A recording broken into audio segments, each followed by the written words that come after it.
بسم الله الرحمن الرحيم تبارك الذي بيده الملك وهو على كل شيء قدير الذي خلق الموت والحياة ليبلوكم أيكم أحسن عملا وهو العزيز الغفور الذي خلق 7 سماوات طباقا ما ترى في خلق الرحمن من تفاوت فارجع البصر هل ترى من فطور ثم ارجع البصر كرتين ينقلب إليك البصر خاسئا وهو حسير ولقد زينا السماء الدنيا بمصابيها وجعلناها رجوما للشياطين وأعتدنا لهم عذاب السعير وللذين كفروا بربهم عذاب جهنم وبئس المصير إذا ألقوا فيها سمعوا لها شهيقا وهي تفور تكاد تميز من الغيظ كلما ألقي فيها فوج سألهم خزنتها ألم يأتكم نذير قالوا بلى قد جاءنا نذير فكذبنا وقلنا ما نزل الله من شيء ننطم إلا في ضلال كبير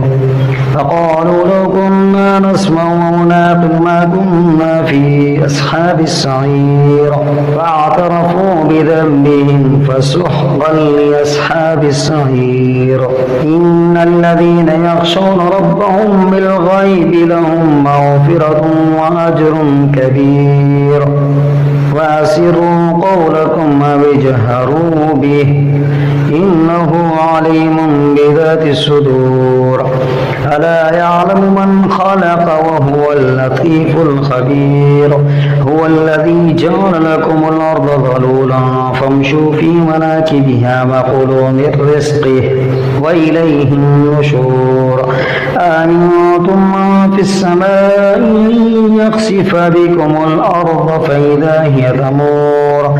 أم أمنتم من في السماء أن يرسل عليكم حاسبا فستعلمون كيف نذير ولقد كذب الذين من قبلهم فكيف كان نكير أولم يروا إلى الطير فوقهم صافات ويقبضن ما يمسكهن إلا الرحمن إنه بكل شيء بصير أمن هذا الذي هو جند لكم ينصركم من دون الرحمن إن الكافرون إلا في غرور أمن هذا الذي يرزقكم إن أمسك رزقه بل لجوا في عتو ونفور أفمن يمشي مكبا على وجهه أهدى أمن يمشي سويا على صراط مستقيم قل هو الذي أنشأكم وجعل لكم السمع والأبصار والأفئدة قليلا ما تشكرون قل هو الذي ذرأكم في الأرض وإليه تحشرون ويقولون متى هذا الوعد إن كنتم صادقين قل إنما العلم عند الله وإنما أنا نذير مبين فلما رأوه زلفة سيئت وجوه الذين كفروا وقيل هذا الذي كنتم به تدعون قل أرأيتم إن أهلكني الله ومن معي أو رحمنا